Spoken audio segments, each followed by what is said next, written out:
Peggy 16.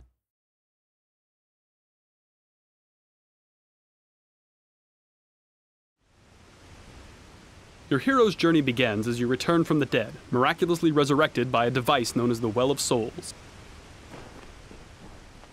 You there! You! What are you doing down here? You don't belong... Wait a moment. No. You soon meet a gnome named Fomerus Hughes, who's amazed that his experimental Well of Souls has finally worked. He tells you that his tower is under attack and that you must escape. Finding a weapon, you prepare to fight your way out. The lens? The new configuration? Perhaps... No, what am I thinking? No time for that now. We've got to get you out of there. Here you get your first glimpse of the Well of Souls, the place of your rebirth. Combat in Reckoning is intuitive and accessible. You can chain together basic attacks with a single button. Trouble? Well done. Collecting loot is a big part of the game. While you loot, you can compare items and decide whether they are worth equipping now or saving them to sell off later. Just by varying the timing of your basic attacks, you'll perform special moves like launching an opponent into the air and juggling him. Using your shield for a well-timed parry can open up an even more damaging attack chain on your stunned opponent.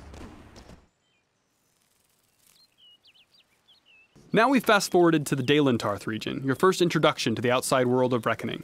It's a peaceful place, a relatively safe start to your hero's journey. You now have both primary and secondary weapons equipped, and even as a melee fighter, you'll unleash powerful battle magic on your enemies.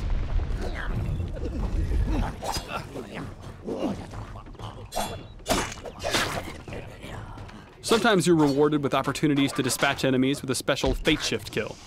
Building up enough Fate energy allows you to perform even more powerful attacks.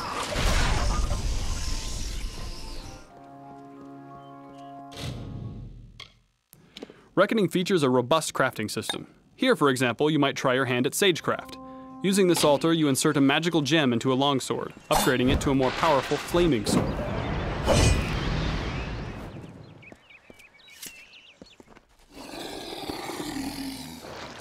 Combat in Reckoning is all about the choices you make for your character, what abilities you select, what armor and weapons you equip, and what strategies you employ against various enemies. You can perform a war cry that knocks your enemies back, attack the band chain with your hammer, attack her minions with your sword, and then use your harpoon ability to pick off the stragglers. The Quake ability sets up the enemy for another Fate Shift.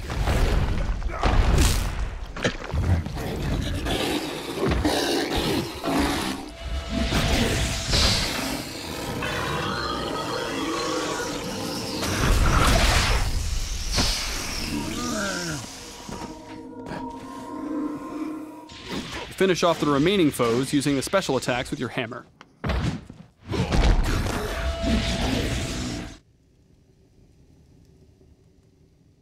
Imagine now that every choice you've made has led you down the path of the Mage.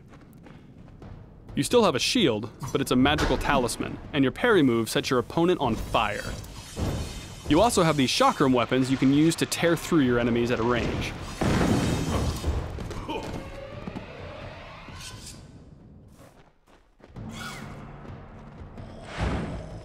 Magic is your main weapon and defense. You teleport to dodge attacks, and your Mark of Flame lets you tag enemies individually, then detonate them in a fiery explosion.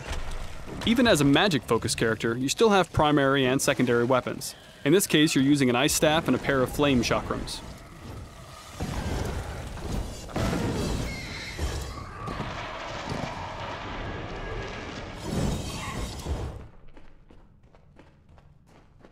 For the sake of this demo, we've given you an advanced spell, Meteor. Here you can see the kind of power a high-level mage can unleash.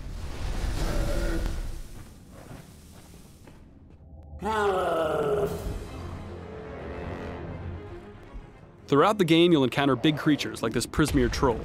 Most RPGs would turn this into a highly scripted fight, but in Reckoning, these encounters are action-oriented in real time.